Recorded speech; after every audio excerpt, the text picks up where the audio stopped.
बोलो जयकारा बोल मेरे श्री गुरु महाराज की जय। श्री सद्गुरुदेव भगवान की जय।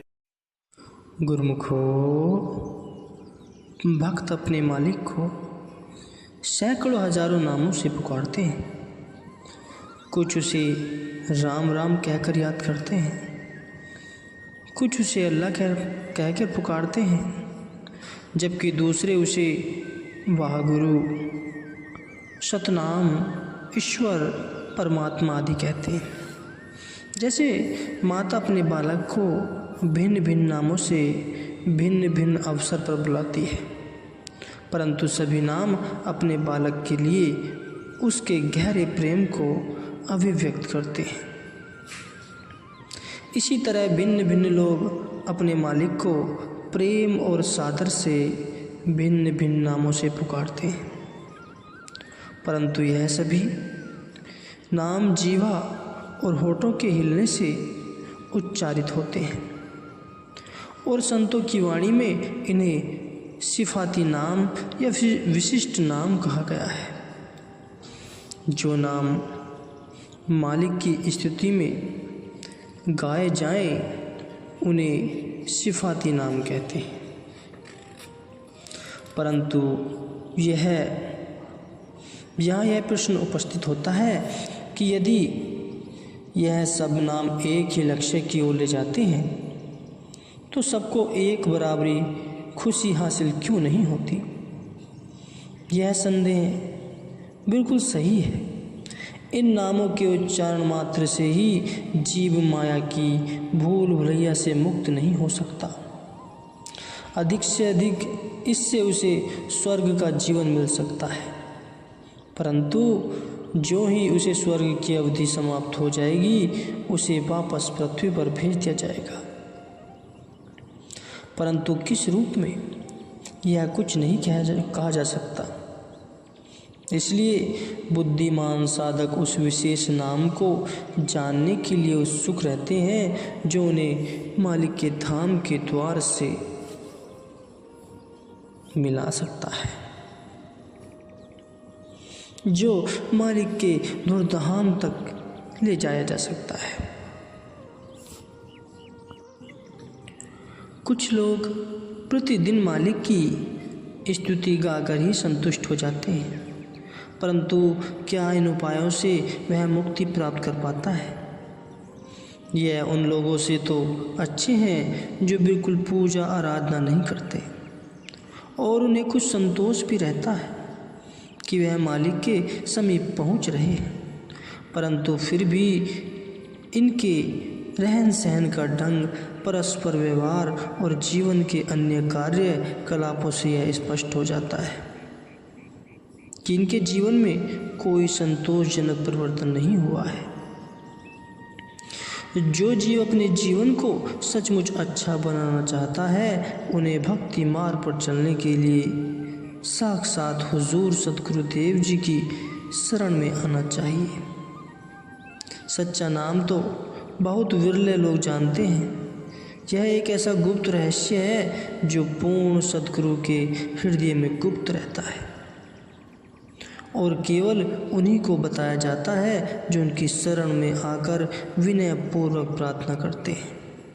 नाम जो गुप्त है वही सच्चा मंत्र है। इसलिए हे साधक, अन्य सभी नामों और मंत्रों को छोड़ दे।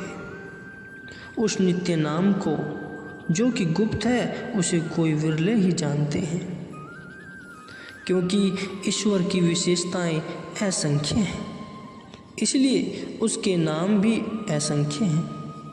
एक विशेष नाम जो नित्य है और उसका सच्चा नाम जाति नाम है, वह संतों के पास है। उसे वह केवल अपने श्रद्धालु भक्तों को ही बताते हैं। यह ईश्वर की मौज है कि उसने यह रहस्य संतों को ही सौंप रखा है। प्राय लोग यह कहते हैं कि धार्मिक जीवन बिताने, व्रत आदि रखने, तीर्थ स्थानों का भ्रमण करने, पवित्र नदियों में स्नान करने और उदारतापूर्वक दान देने के बावजूद भी उन्हें आनंद और मानसिक शांति प्राप्त नहीं होती। मन सुख की खोज में इधर उधर भागता हुआ चलायमान रहता है और मालिक के आनंदमय रूप पर स्थिर नहीं होता। भौतिक जगत की सभी सुख सुविधाएं उसके पास बहुतायत में होते हुए भी भीतरी आनंद, जिसका संत अपने उपदेशों में प्राय उल्लेख करते हैं, का वे कभी आस्वादन नहीं कर पाते। इस प्रकार के पेचीदा प्रश्न कई साधुओं को मन में उमड़ते रहते हैं। पूछे जाते हैं, आनंद हासिल न करने का प्रमुख कारण यही होता है कि उन्होंने पूर्ण सद्गुरु से नाम की दीक्षा प्राप्त नहीं की होती। चाहे जो भी धार्मिक कार्य वह कर ले, जैसे मंत्रों का जाप, भजनावली, गान, स्रोतों का गायन या दान देना आदि, यह सभी बाह्य क्रियाएं हैं और इंद्रियों द्वारा होती हैं। आनंद तो न किसी बाह्य विषय में है और न ही अन्य क्रियाओं में है, जहाँ मन को इंद्रियों द्वारा उसे प्राप्त करने के लिए बाहर जाना पड़े।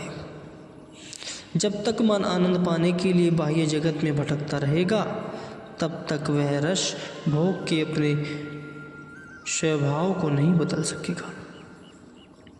साधक चाहे कितनी बार राम राम जप ले, परंतु वह कहीं नहीं पहुंच पाएगा।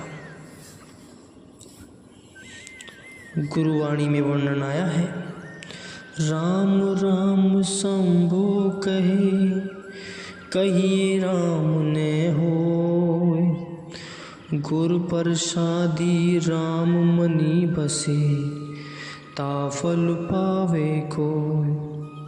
अर्थात सभी राम राम रटते हैं, परंतु रटने से ही किसी को शांति नहीं मिल सकती। जिन्हें सद्गुरु से नाम प्राप्त है, केवल वही अपने धार्मिक कार्यों का फल पाते हैं और राम के भक्त कहलाते हैं। हम सब मालिक की महिमा सुनते हैं और इसे कई नामों से पुकारते हैं, परंतु हमें उसका पूरा फल नहीं मिल सकता। ऐसा क्यों? पहले तो जो नाम हमें जपते हैं या जो धार्मिक कृत्य हम करते हैं, वे हमारी अपनी इच्छा अनुसार होते हैं और उनका निर्देशक होता है हमारा मन। मालिक या सद्गुरु के वचनों का हम दृढ़ता से पालन नहीं करते, इसलिए हम धर्म के नाम पर जो भी कुछ करते हैं वह सब मन के दायरे में ही होता है।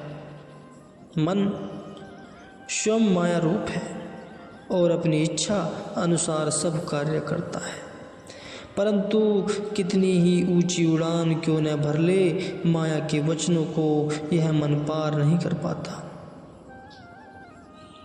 रामायण में भी कहा गया है, गो गोचर जह लगी मन जाई, सो सब माया जाने हो भाई। अर्थात मन, आँख, कान, इंद्रियों के द्वारा जहाँ भी जाता है वह सब माया के दायरे में ही रहता है।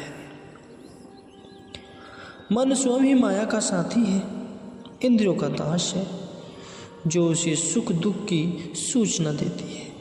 ऐसा व्यक्ति जो अपने मन की आज्ञा अनुसार चलता है, उसे माया के बंधन से मुक्त होने की सभी आशा ही नहीं करनी चाहिए।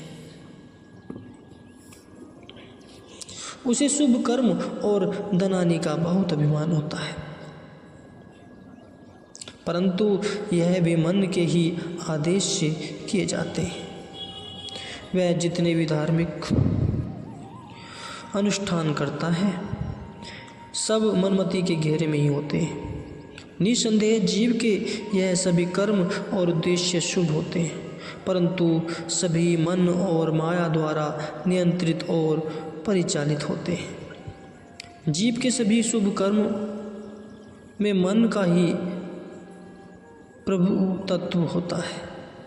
जब हमारे धार्मिक कार्यों में मन और माया ही सदा प्रधान है तो माया के कठोर बंधन से छूटने की आशा ही भूल है। संत कबीरदास जी कहते हैं, मन मुरीद संसार है, गुरु मुरीद कोई साथ, जो माने गुरु वचन को ताका मतागात। अर्थात कोई विरले संत महापुरुष ही सदगुरु के मुरीद है, शेष सभी इस संसार में मन के ही दास हैं। जो सदगुरु के वचनों के अनुसार चलते हैं उनकी आत्मिक खुशी का तो वर्णन ही नहीं किया जा सकता।